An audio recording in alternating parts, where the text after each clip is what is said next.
और पहले हमको ये टॉपिक कर लेने दो। एक बहुत इंपॉर्टेंट टॉपिक है ऑसिलेशन।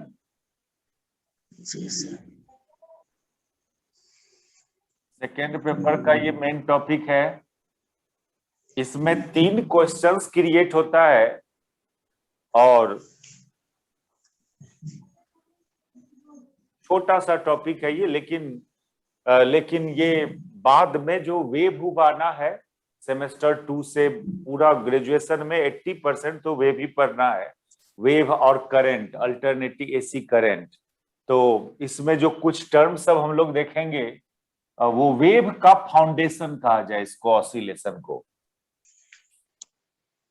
देखो ऑसिलेशन और ऑसिलेशन, इसको वाइब्रेटरी मोशन भी बोलते हैं। तो हम यहां पर बात करेंगे सबसे पहले condition for a system will be in oscillatory motion।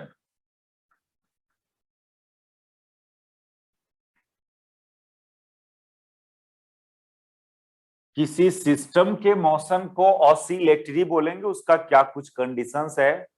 तो फर्स्ट कंडीशंस लिखो, motion must be in the form of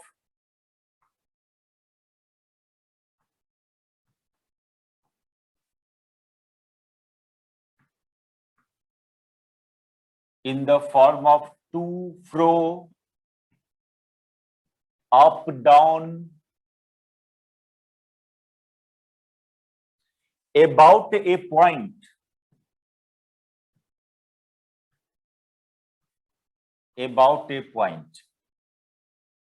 इस टाइप का मोशन होना चाहिए। कोई पॉइंट के अबाउट टू फ्रो या अप डाउन टाइप का मोशन। जिस पॉइंट के अबाउट, देखो टू फ्रो या up down motion is defined about a point. जैसे rotational motion is defined about a point और about a line. Similarly, to fro motion, up down motion is also defined about a point or about a line। बोलते हैं ना आगे पीछे कर रहे हैं, तो तुरंत बात आता है किसके आगे पीछे कर रहे हैं, किसी पॉइंट के आगे पीछे। हम ऊपर नीचे कर रहे हैं, किसके ऊपर नीचे, कोई पॉइंट का ऊपर नीचे किया जा रहा है।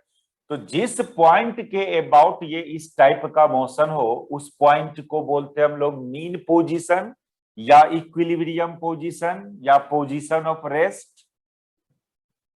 This point is called mean position और इक्विलिब्रियम पोजीशन और पोजीशन ऑफ रेस्ट।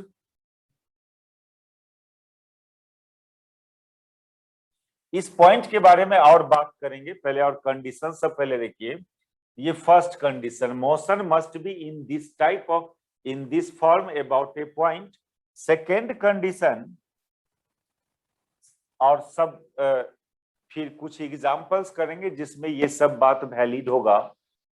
तो सेकेंड कंडीशन देखो, during to fro motion system के पास एक पोजीशन बार बार एक्वायर करेगा आपका सिस्टम, जहां पर उस पर का रिजल्टेंट फोर्स 0 होगा। जब जब उस पोजीशन पर पहुंचेगा तो सिस्टम पर रिजल्टेंट फोर्स और रिजल्टेंट टॉर्क 0 आएगा। ड्यूरिंग टू फ्रो मोशन और up down motion system acquire a position at which resultant force on system or resultant torque on system will be 0। और उसी पोजीशन का नाम है इक्विलिब्रियम पोजीशन। तो during to fro motion और up down motion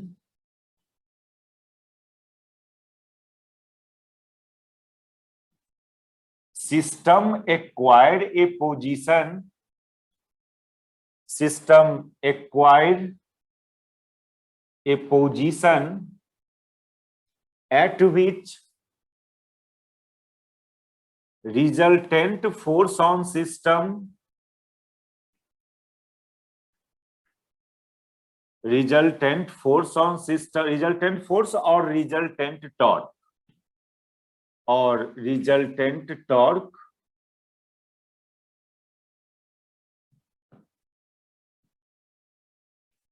on system will be 0 और इसी positions को इक्विलिब्रियम पोजीशन या मीन पोजीशन नाम दिया गया and this position is called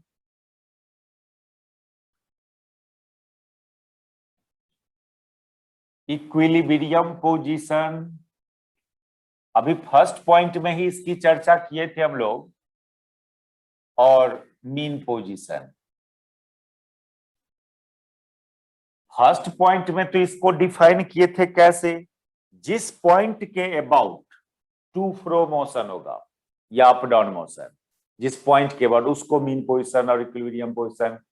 और फिजिकली इस पॉइंट का डिफिनीशन क्या हुआ कि ड्यूरिंग टू फ्रो और अप डाउन मोशन जब जब आपका सिस्टम उस पोजीशन पर पहुंचेगा तो उस समय उस पोजीशन पर उसका रिजल्टेंट फोर्स और रिजल्टेंट टॉर्क 0 होगा।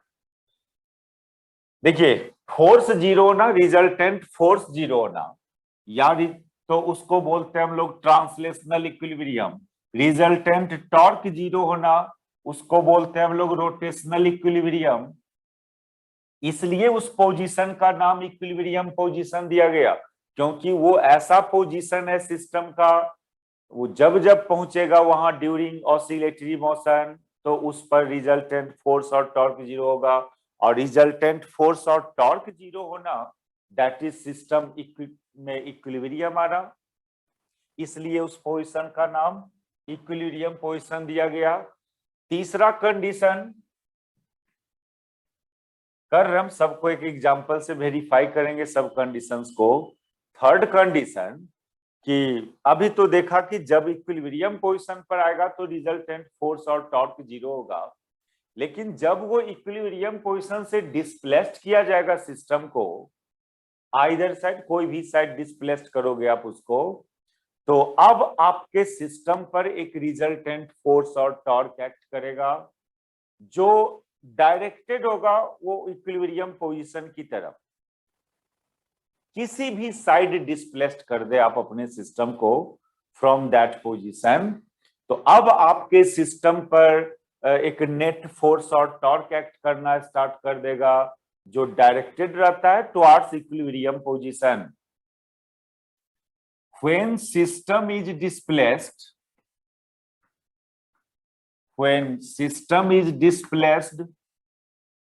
from equilibrium position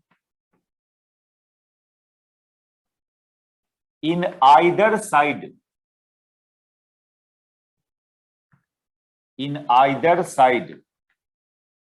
then a resultant force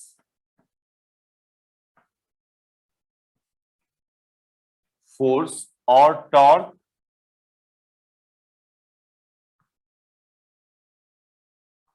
now act on system which is directed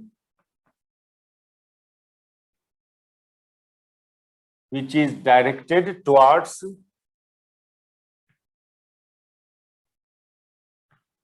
the equilibrium position. This force or torque is called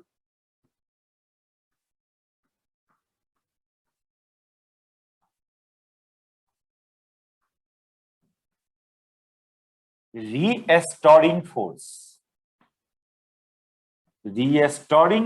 or torque.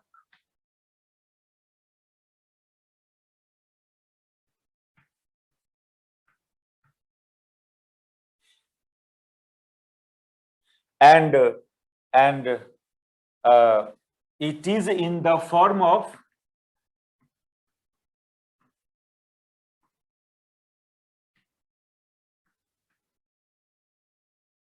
मान लो वो फोर्स की बात करें तो वो रीस्टोरिंग फोर्स इस मॉडल का होगा माइनस के X to the power N model का, where N is odd integer.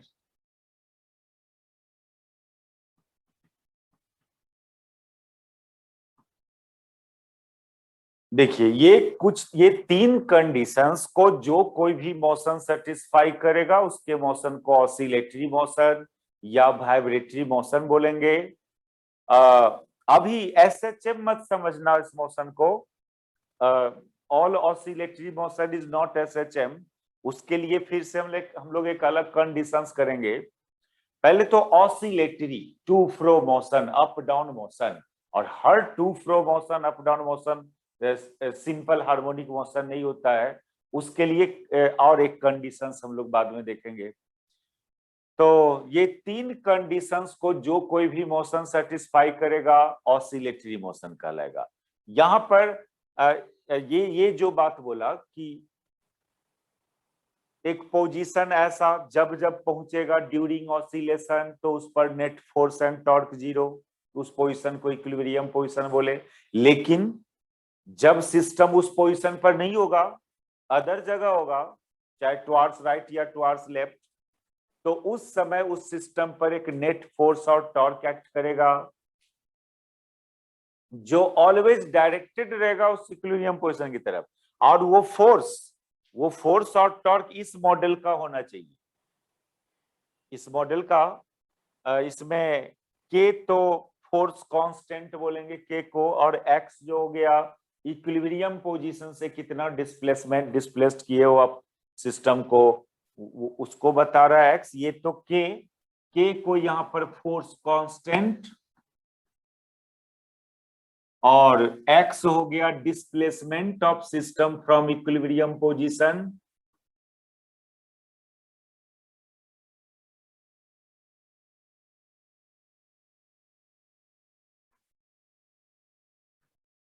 Displacement from equilibrium position. देखिए ये हम लोग कुछ एग्जांपल सब करते हैं जिसमें ये तीनों बात वैलिड होता हुआ दिख रहा हो। ये necessary condition for a system will be in oscillatory motion. एक कंडीशन और वो लिख सकते थे हम लोग इसमें सबसे पहले कि सिस्टम भी कुछ ऐसा होना चाहिए कि ऑसिलेट कर सके। अब कोई भी चीज को ऑसिलेट करवा दोगे ये भी पॉसिबल नहीं है। सिस्टम का कॉन्फ़िगरेशन भी इस मॉडल का होना चाहिए कि ऑसिलेशन हो सके सिस्टम में। ये कोई नेसेसरी कंडीशंस नहीं है। ये तो होगा ही। आप ऑसिलेटरी मोशन डिफाइन कर रहे हैं कोई सिस्टम का, तो सिस्टम भी इस टाइप का होगा कि ऑसिलेटरी मोशन कर सकता है।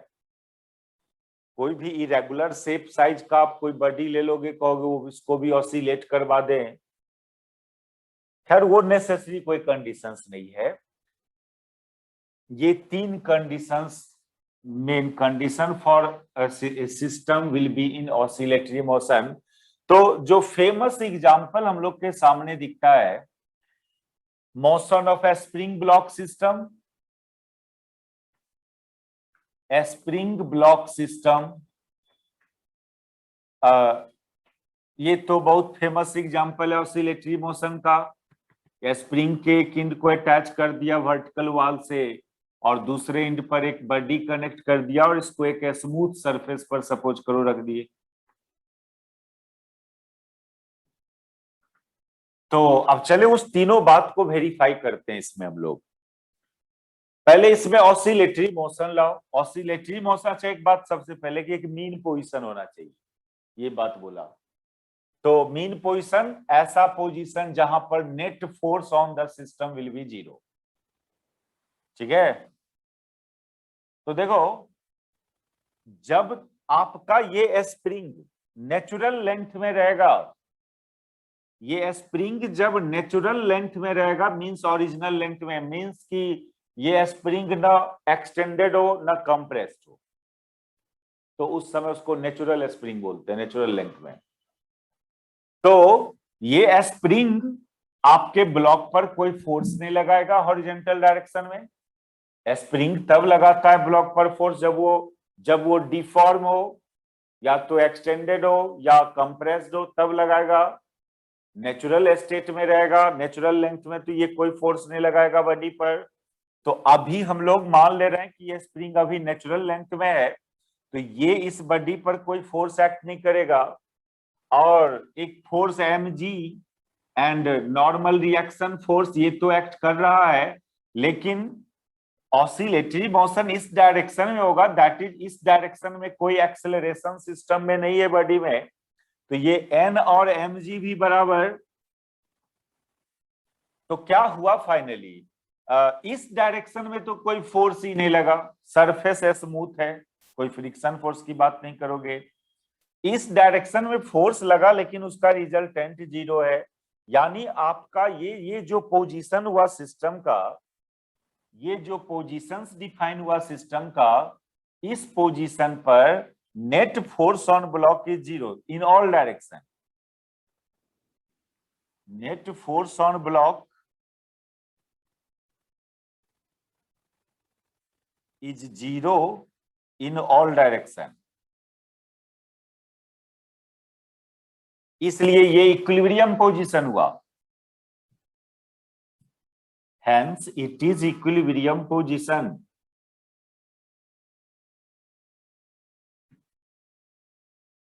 तो एक बात तो वेरीफाई कर लीजिए कि सिस्टम में एक ऐसा पोजीशन होना चाहिए जहां पर उस पर नेट फोर्स और नेट टॉर्क 0 हो। ये स्प्रिंग ब्लॉक सिस्टम में एक इक्विलिब्रियम पोजीशन होता है जब स्प्रिंग नेचुरल लेंथ में हो। तीसरा बात हम लोग क्या किया था कि जब इक्विलिब्रियम पोजीशन से सिस्टम को डिस्प्लेस्ड करोगे किसी भी साइड, मान लो आप अपने सिस्टम को उस साइड डिस्प्लेस कर रहे हो, इस साइड डिस्प्लेस कर रहे हैं आप अपने सिस्टम को, मान लो यहां पर ले आया अपनी बॉडी को, आप पहले यहां था, तो अब सपोज करो एक्स अमाउंट से इसको डिस्प्लेस किया, इसका जो लेंथ होगा स्प्रिंग का L प्लस एक्स। तो आप जानते हैं कि जब स्प्रिंग को इलोंगेट करेंगे तो एक फोर्स लगाएगा स्प्रिंग, इस डायरेक्शन में एक फोर्स लगाएगा। यदि इधर आप किए तो, इधर डिस्प्लेस किए तो एक फोर्स इधर लगा, और जब इधर डिस्प्लेस किए होते इस तरफ, ये सब उतार दिए ना? जी सर।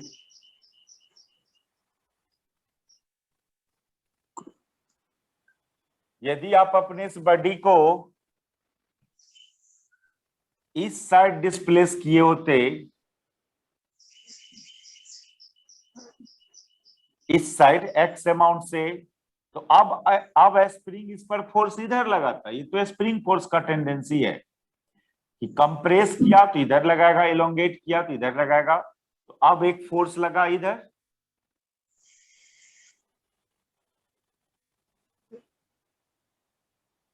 यानी थर्ड बात भी प्रूव हो रहा है कि जब तक वो इक्विलिब्रियम पोजीशन पर था तो नेट फोर्स 0 था, और जब इक्विलिब्रियम पोजीशन से डिस्प्लेस्ड किए इस साइड या इस साइड, तो एक फोर्स लगने लगा सिस्टम पर जो डायरेक्टेड है किधर, इस फोर्स का डायरेक्शन किधर है, इक्विलिब्रियम पोजीशन की तरफ। ये लाइन को इक्विलिब्रियम पोजीशन है, इधर डिस्प्लेस किए तो फोर्स इधर लगा, इधर डिस्प्लेस किए तो फोर्स इधर लगा, यानी फोर्स का टेंडेंसी है डायरेक्ट वो इक्विलिब्रियम पोजीशन की तरफ डायरेक्टेड है। और इसका जो ये फोर्स है स्प्रिंग फोर्स, सब कोई जानते हो, ये स्प्रिंग फोर्स जो होता है माइनस के एक्स, वो जो जनरल बात लिखे थे हम लोग, माइनस के X to the power N model का वो फोर्स होना चाहिए, वेयर एन इज ऑड, तो यहां पर पावर 1 है। तो ये तीनों बात तो इस सिस्टम के लिए वेरीफाई हो ही रहा है, स्प्रिंग फोर्स उसी टाइप का होता ही है, इस टाइप का, वो सब कुछ इस सिस्टम में है। यानी ये सिस्टम ऑसिलेट, और जब आप ये छोड़ देते हो इसको यहां से, इस ब्लॉक को, ये ब्लॉक टू फ्रो मोशन भी तो करता है, नहीं? टू फ्रो मोशन भी तो इसमें एग्जिस्ट होता है ना? जी सर। तो तीनों बात एग्जिस्ट कर रहा है सिस्टम में। एक और एग्जांपल देखें हम लोग, इस पूरा सब फिगर उगर को उतारो। तो ये यहाँ पर ये वेरीफाई हो चुका है कि ये spring block system oscillatory motion का जो 3 कंडीशंस है उसको सेटिस्फाई कर रहा है। और स्प्रिंग फोर्स तो इस मॉडल का होता ही है। इस फोर्स का डायरेक्शन मीन पोजीशन की तरफ ही है ऑलवेज। किसी भी साइड डिस्प्लेस करते हैं बॉडी को तो उस पर फोर्स जो एक्ट कर रहा है वो डायरेक्टेड टुवर्ड्स मीन पोजीशन। देखो दूसरा की एग्जांपल हम लोग डिफाइन करें ऑसिलेटरी मोशन के लिए। पेंडुलम, मोशन ऑफ पेंडुलम, ये भी ऑसिलेटरी मोशन। कोई भी पेंडुलम, बहुत टाइप का पेंडुलम है, physical pendulum, compound pendulum, simple pendulum, torsional pendulum, ये सब बहुत टाइप का पेंडुलम है। तो इसको देखो, motion of pendulum,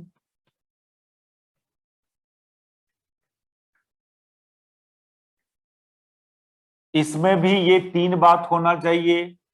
simple pendulum की बात करें हम लोग, कोई भी पेंडुलम, अभी सिंपल पेंडुलम आप जानते हो पहले से। सिंपल पेंडुलम में क्या होता है, एक धागा होता है, एक स्ट्रिंग होता है और इस स्ट्रिंग के एक एंड को सीलिंग, हॉरिजॉन्टल सीलिंग से अटैच किया और दूसरे एंड पर एक बॉडी, स्फेरिकल शेप का बॉडी लोग लेता है जनरली, स्फेरिकल शेप का एक बॉडी, कुछ मास का, ठीक है। जब तक ये पेंडुलम वर्टिकल छोड़ दोगे, आप इसको किसी भी स्टेट में ले जाके रिलीज करो तो फाइनली ये इसी स्टेट में आके रुकता है और वर्टिकल स्टेट में आके। जब ये इस स्टेट में रहेगा तो यहां पर नेट फोर्स 0, देख लीजिए आप इसको, इस बॉडी पर एक फोर्स ये धागा लगाया और एक इस पर ग्रेविटेशनल फोर्स लगा, लेकिन ये दोनों बराबर, T बराबर mg, दैट इज यही पोजीशन हो गया इसके लिए इक्विलिब्रियम पोजीशन, क्योंकि यहां पर net force 0।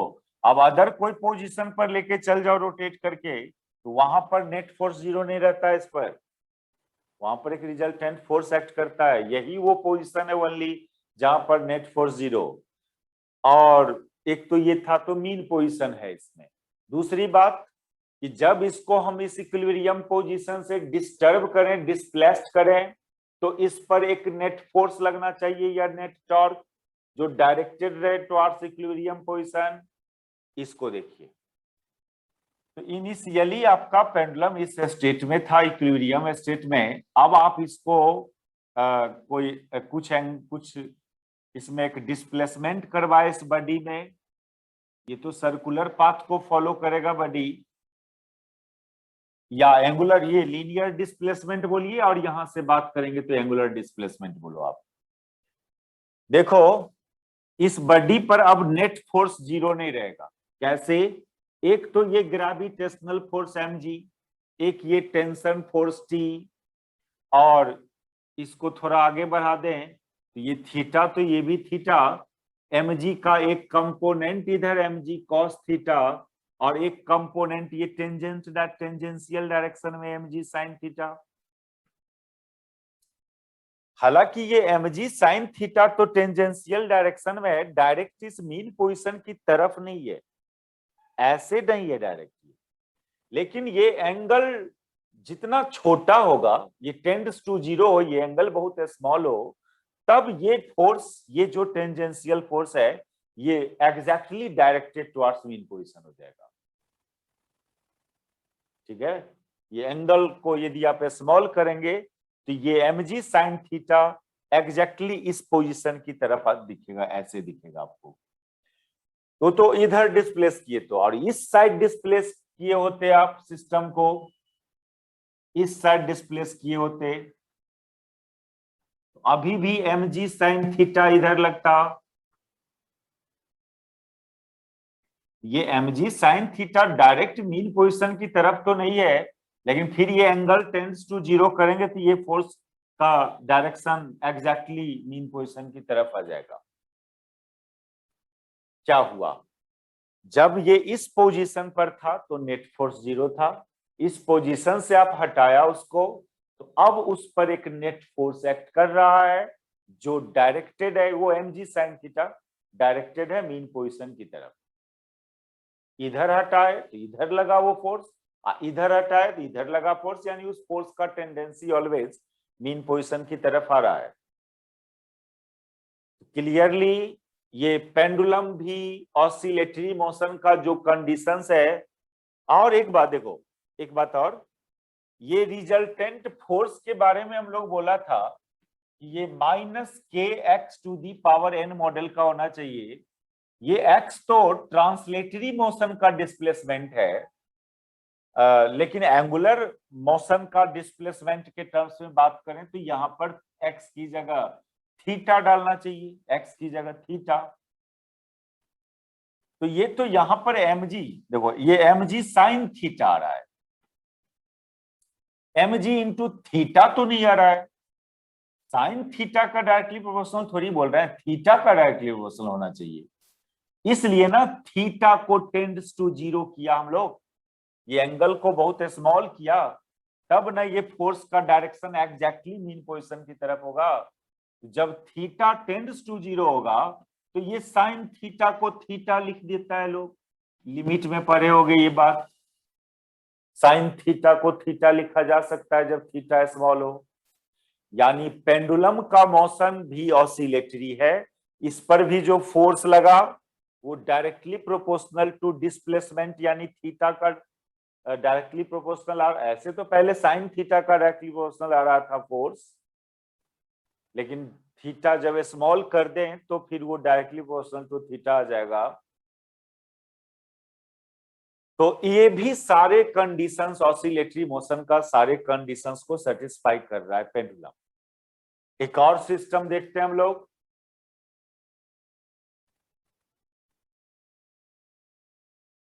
Motion of piston inside cylinder.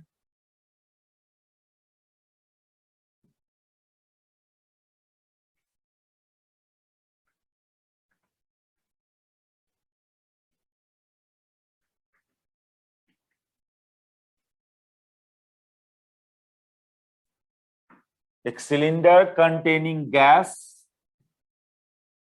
और इसमें एक पिस्टन रख दिए हो, गैस है ये। कभी न कभी तो पिस्टन रेस्ट में रहेगा, लेकिन जहां पर रेस्ट में रहेगा वहां क्या होगा, इस पिस्टन पर एक force mg, where m is the mass of piston, और गैस भी एक अच्छा ऊपर से एक एटमॉस्फेरिक प्रेशर वाला फोर्स लगेगा इस पिस्टन पर। एटमॉस्फेरिक प्रेशर, मान लो एटमॉस्फेरिक प्रेशर P0 है, अब पिस्टन का एरिया A है, तो एटमॉस्फेरिक प्रेशर का फोर्स कितना हो जाएगा, P0A, प्रेशर इनटू एरिया। तो फाइनली इस पिस्टन पर वर्टिकली डाउनवर्ड डायरेक्शन में दो फोर्स लगा, एक तो इसका अपना वेट और एक एटमॉस्फेरिक प्रेशर वाला फोर्स, और एक गैस भी तो ऊपर की तरफ फोर्स लगाएगा। ये गैस का भी अपना एक प्रेशर होगा अंदर से P, इसका वाला एक फोर्स ऊपर की तरफ P इंटू A। तो जब रेस्ट में होगा कहीं ना कहीं तो रेस्ट आता है पिस्टन का, पिस्टन में तो कहीं ना कहीं रेस्ट पोजीशन आता ही, आप दबा के छोड़ दोगे तो ऑसिलेट करते करते कहीं ना कहीं तो रेस्ट में आएगा। तो जहां रेस्ट में आया वहां पर ये क्या होगा, ये सब फोर्सेस बैलेंस हो रहा होगा। ये नीचे लगा कौन, mg plus P0A equal to PA, है ना। ये डाउनवर्ड फोर्स एंड ये फोर्स इक्वल रहता है जहां रेस्ट में आता है, तो वही रिजल्टेंट फोर्स 0 होता है वहां पर। इस जगह रिजल्टेंट फोर्स 0 पिस्टन पर, इसलिए ये इक्विलिब्रियम पोजीशन है पिस्टन का। अब जब आप इस इक्विलिब्रियम पोजीशन से नीचे डिस्प्लेस्ड करके रिलीज करते हो तो फिर पिस्टन में अप डाउन मोशन एग्जिस्ट करना स्टार्ट होता है। तो जब कुछ डिस्प्लेसमेंट कर देंगे नीचे की तरफ तो नाउ एक रिजल्टेंट फोर्स लगने लगेगा पिस्टन पर अपवर्ड डायरेक्शन में। इसको नीचे दबा दें तो ये PA फोर्स जो होता है इस डाउनवर्ड फोर्स से ज्यादा हो जाता है, यानी एक रिजल्टेंट फोर्स पिस्टन पर अपवर्ड डायरेक्शन में एक्ट करना स्टार्ट कर देगा।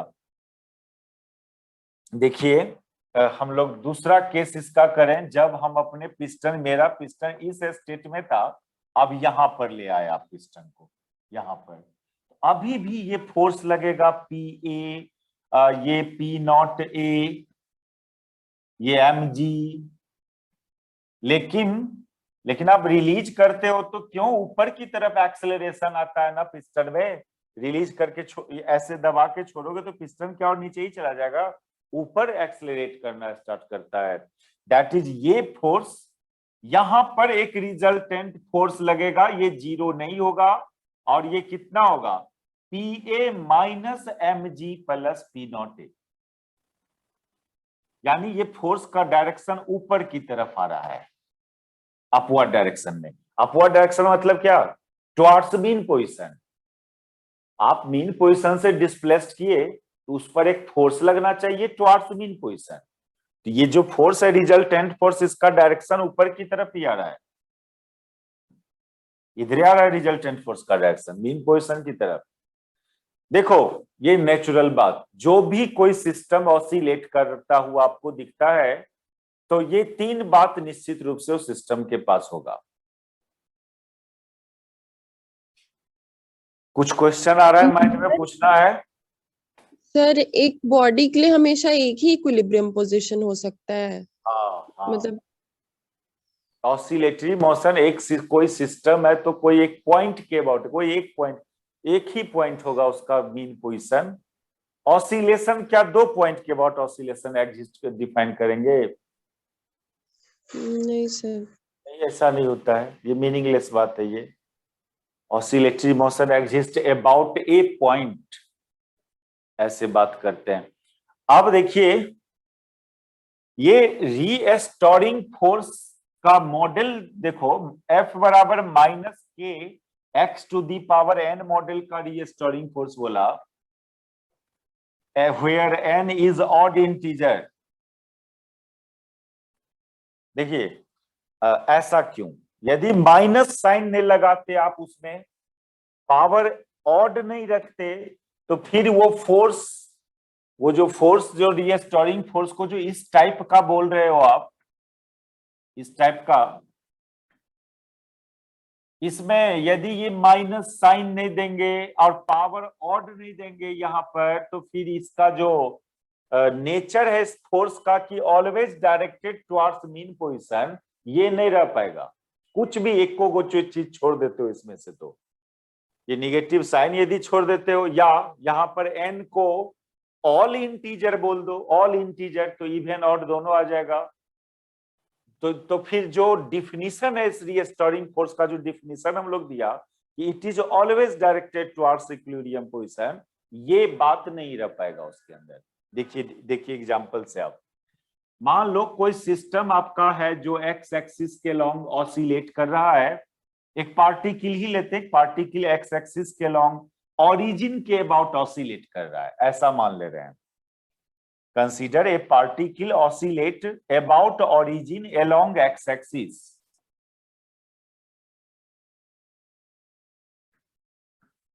ए पार्टिकल oscillate about origin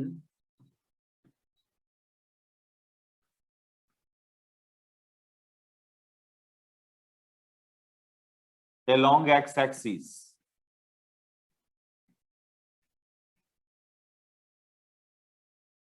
तो यहां पर जब इसी को आपने मीन पोजीशन मान लिया तो यहां पर तो नेट फोर्स जीरो होना चाहिए, यही मीन पोजीशन हो गया।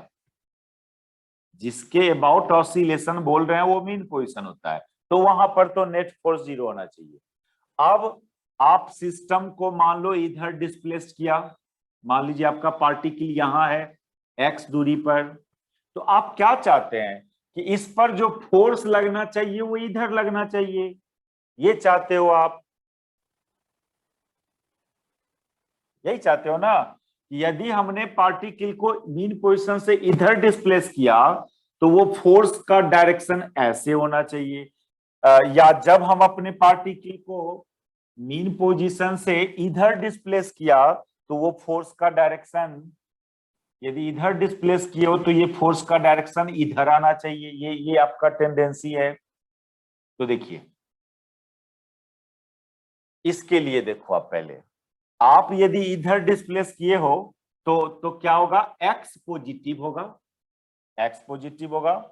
और जब x पॉजिटिव हुआ तो x का पावर n कर दो, वो भी पॉजिटिव होगा, चाहे n ऑड हो या इवन हो, उससे मतलब नहीं है, वो भी पॉजिटिव होगा।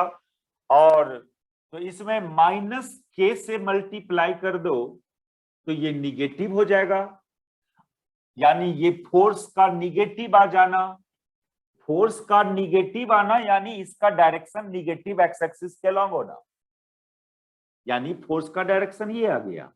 देखिए मैथमेटिकली, अब इसके लिए देखिए, आप इसके लिए आप इधर नीचे करना, इसके बाद करना, इस फिगर के बाद करना। इस फिगर के लिए क्या देख रहे हो, इस फिगर के लिए देख रहे हो कि x निगेटिव है, ओरिजिन से इधर डिस्प्लेस किए हैं आप पार्टिकल को, तो इधर के लिए x निगेटिव। और जब x निगेटिव हुआ तो x का पावर n ये कौन साइन देगा,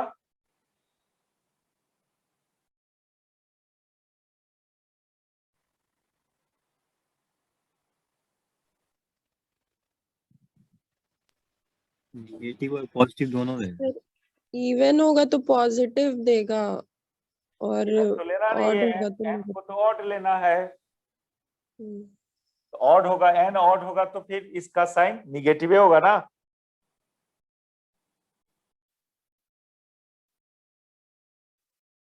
नहीं, n को ऑड बोले हो ना यहाँ, और ये x to the power n negative कब, क्योंकि n इज ऑड, इवन होगा n तब फिर वो पॉजिटिव हो जाएगा, लेकिन हमको तो लेना है n का वैल्यू ऑड। ये निगेटिव हुआ, और जब ये निगेटिव हुआ तो आप बताओ कि इधर दिख रहा है ना, ठीक है, तो इसमें माइनस लगा दो, जब आप इसमें माइनस, तो ये कौन साइन देगा, प्लस पॉजिटिव, देगा। क्योंकि x to the power n खुद निगेटिव है, इसमें माइनस के से मल्टीप्लाई कर दिया यानी पॉजिटिव। इट मींस दैट जो फोर्स लगा आपके पार्टिकल पर वो पॉजिटिव, फोर्स का पॉजिटिव आना मींस पॉजिटिव x डायरेक्शन में जाना फोर्स का। देखिए, तो जरूरी है ना यहाँ माइनस लगा के रखना, यहाँ पावर ऑड रखना, इस दोनों में कुछ भी अल्टर करोगे तो फिर ये फोर्स का जो टेंडेंसी है कि it is always directed towards, ये इसमें प्रॉब्लम हो जाएगा। इस मॉडल का होना चाहिए रीस्टोरिंग फोर्स, तब ये फोर्स का डायरेक्शन ऑलवेज मीन पोजीशन की तरफ आएगा, चाहे आप किधरों डिस्प्लेस्ड कर दो पार्टिकल को। सिलेबस है यहाँ टाइप्स ऑफ ऑसिलेटरी मोशन, लिखिए टॉपिक में types of oscillatory motion.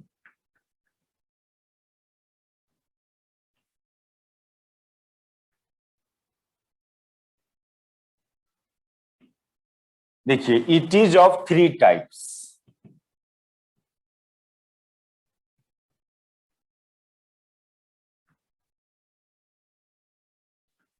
First में है फ्री वाइब्रेशन, ऑसिलेटरी मोशन को वाइब्रेटरी मोशन भी बोलते हैं।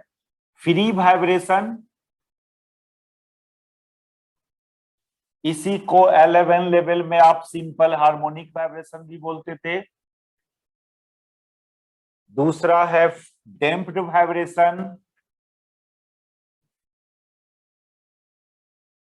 डैम्प्ड वाइब्रेशन, और एक है फोर्स्ड वाइब्रेशन। बस इस तीनों को डिस्कस करना, बहुत छोटा सा टॉपिक है हम लोग का यहाँ पर, इस तीनों को डिस्कस करना, और ये टॉपिक मेरा कंप्लीट यहाँ का सिलेबस के अकॉर्डिंग। लेकिन एम्पलीट्यूड, फ्रीक्वेंसी, ये सब हम भी कर देंगे आपको जब सेमेस्टर 2 का वेव स्टार्ट करेंगे, तो वहां पर हम कर देते हैं सब बात को। एम्पलीट्यूड डिफाइन करना, frequency, angular frequency, phase difference, तो टेंशन मत लो, वहां पर हम करते हैं। सेमेस्टर 2 में एक वेव चैप्टर आता है उस जगह पर, लेकिन फिर भी अपने लेवल से कुछ देख लेना 11 का नोट्स को। चलिए उतारिए। तो सबसे पहले डिफाइन करें free vibration, simple harmonic vibration.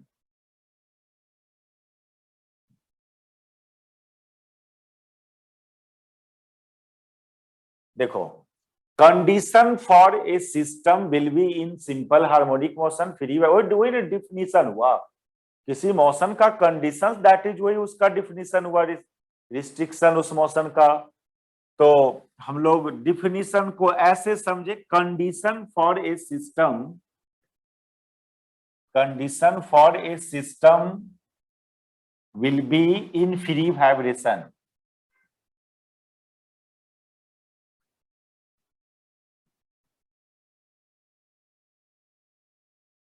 पहला कंडीशन कि motion must B oscillatory,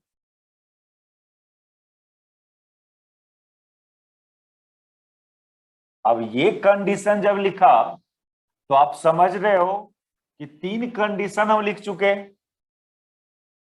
oscillatory में तो 3 बात बोले थे ना, यानी वो तीनों बात तो होना ही है इसमें कि एक मीन पोजीशन होना, एक रीस्टोरिंग फोर्स लगना मीन पोजीशन से हटाने पर, मोशन टू फ्रो मॉडल का होना, तो उतना बात तो होगा ही।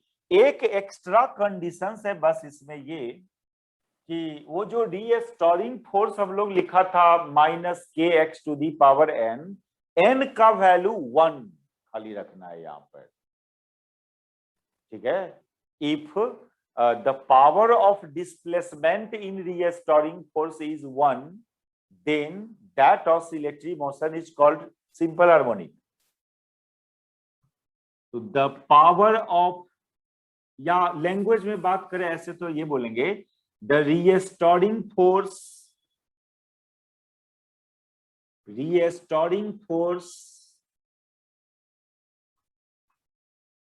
must be directly proportional to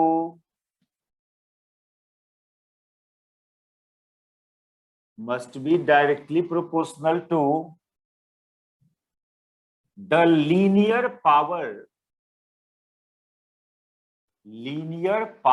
of displacement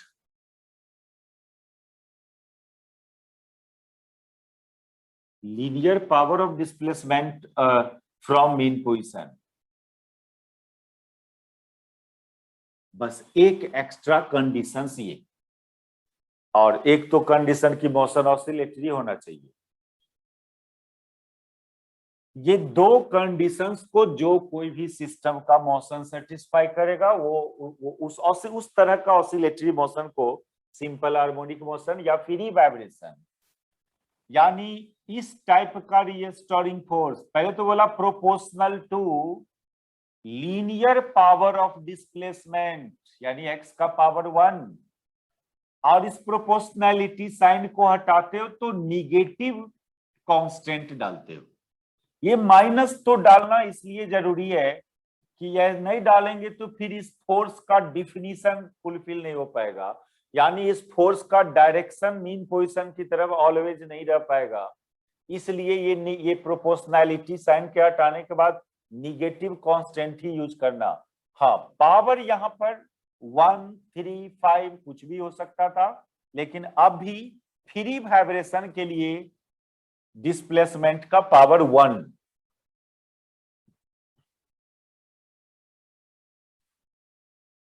तो जब डिस्प्लेसमेंट का पावर 3, 5, 7 इस मॉडल का होगा तो उसको ऑसिलेटरी ये मोशन बोलेंगे, फ्री वाइब्रेशन नहीं बोलेंगे, उसको सिंपल हार्मोनिक नहीं बोलेंगे, वो ओनली ऑसिलेटरी कहलाएगा। तो इसलिए ना एक बात बोलते थे हम लोग 11 लेवल में भी कि all SHM will be oscillatory motion but all oscillatory motion is not SHM।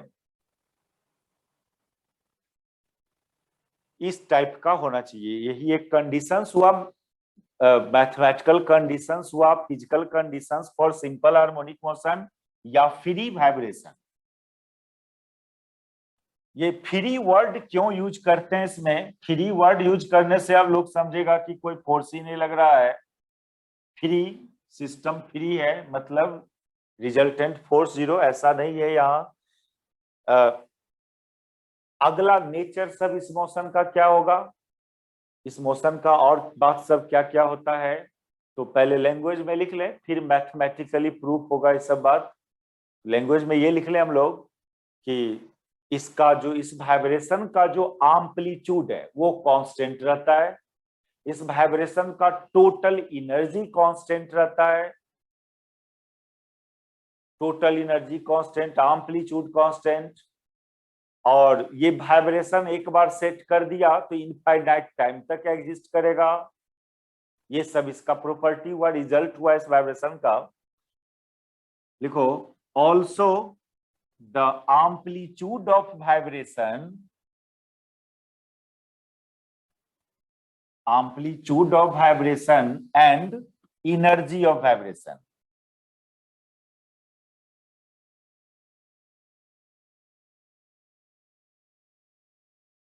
And energy of vibration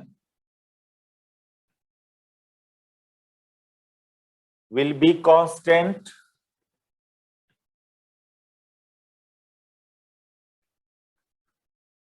vibration exists for long time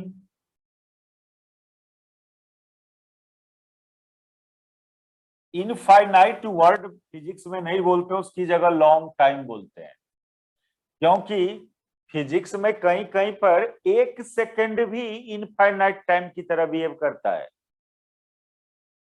ना। मैथमेटिकल इंफिनिटी और फिजिकल इंफिनिटी एक सेकंड भी इंफिनिटी की तरह बिहेव करता है कहीं कहीं पर। अब जैसे लाइट के लिए एक सेकंड में वो 3 × 10⁻10 मीटर 8 मीटर पर सेकंड मीटर डिस्टेंस ट्रेवल करेगा। तो एक सेकंड में देख रहे हो लार्ज डिस्टेंस ट्रेवल करता है लाइट, तो एक सेकंड उसके लिए इनफाइनाइट की तरह बिहेव करता है। लाइट के लिए वो एक सेकंड भी इनफाइनाइट टाइम। इलेक्ट्रोमैग्नेटिक वेव उसके लिए एक सेकंड भी इनफाइनाइट की तरह बिहेव करता है। सब करंट इलेक्ट्रिसिटी में देखेंगे सब बात को हम लोग।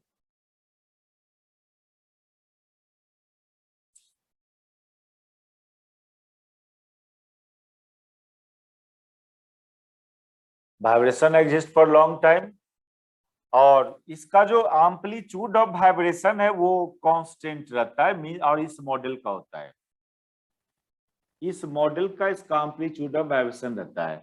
ये मान लो जी एक्स एक्सिस के एम्पलीट्यूड मतलब क्या, एम्पलीट्यूड ऑफ वाइब्रेशन किसको बोलते थे, मीन पोजीशन से मैक्सिमम कितना इधर गया या मैक्सिमम कितना इधर गया, वो डिस्टेंस।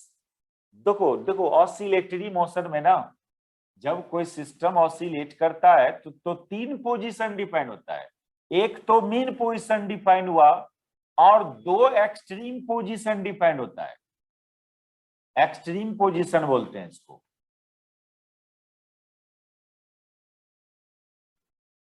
ये right extreme position and left extreme position, क्योंकि रिटर्न होना है ना। टू फ्रो मोशन में क्या है कि जब एक तरफ जा रहा था तो कहीं ना कहीं तो रिटर्न होना चाहिए ना उसको, तब ना टू फ्रो मोशन। और रिटर्न हुआ, जिस पॉइंट से रिटर्न हुआ वो एक्सट्रीम पोजीशन कहलाया। तो 2 एक्सट्रीम पोजीशन होता है कि मीन पोजीशन से लेफ्ट, एक मीन पोजीशन से राइट। 2 टर्निंग पॉइंट होना चाहिए, तब टू फ्रो मोशन डिफाइन होगा। एक right extreme position and left extreme position, ये तो मीन पोजीशन। तो ये जो डिस्टेंस है ना, ये डिस्टेंस इसी को एम्पलीट्यूड बोलते हैं। तो ये चीज फ्री वाइब्रेशन में कांस्टेंट होता है, यानी जितना इधर जाएगा उतने ही इधर जाएगा, और ये चीज ऑलवेज कांस्टेंट। ऐसा नहीं कि फर्स्ट ऑसिलेशन में मान लो यहां से वो यहां गया फिर यहां से यहां आया, ठीक है, तो नेक्स्ट ऑसिलेशन में ऐसा नहीं कि वो यहां से यहीं से रिटर्न हो जाए, यहीं से रिटर्न हो जाए, फिर इधर यहां तक नहीं जाके यहीं से रिटर्न हो जाए, थर्ड ऑसिलेशन में और यहां से रिटर्न हो, नहीं, ऑलवेज वो यहां और यहां तक जाएगा। ईच वाइब्रेशन में पार्टिकल यहां और यहां तक जाएगा। पहले तो ये दूरी को amplitude, mean position and extreme position के बीच के दूरी को एम्पलीट्यूड बोला जाता है। और ये कांस्टेंट होना, यानी ऑलवेज वहां तक जाएगा। ऐसा नहीं कि फर्स्ट वाइब्रेशन में वहां तक गया, सेकेंड वाइब्रेशन में उससे पीछे ही से रिटर्न हो गया। तो ये चीज फ्री वाइब्रेशन में नहीं है। फ्री वाइब्रेशन में जो एम्पलीट्यूड है वो कांस्टेंट रहता है, वो डिक्रीज नहीं करता है। यानी ये दूरी और ये दूरी, कोई भी एक्सट्रीम पोजीशन का डिस्टेंस फ्रॉम मीन पोजीशन, इसको एम्पलीट्यूड ऑफ वाइब्रेशन बोलते हैं। ये चीज कांस्टेंट होता है इन फ्री वाइब्रेशन। और जब एम्पलीट्यूड कांस्टेंट हुआ तो एनर्जी ऑफ वाइब्रेशन भी कांस्टेंट, क्योंकि एनर्जी ऑफ वाइब्रेशन जो होता है, energy of vibration, total energy of vibration ये होता था हाफ m ओमेगा स्क्वायर। अब ए ओमेगा क्या है, वो ओमेगा की बात हम कर रहे हैं, अभी आगे आएगा ओमेगा क्या। अभी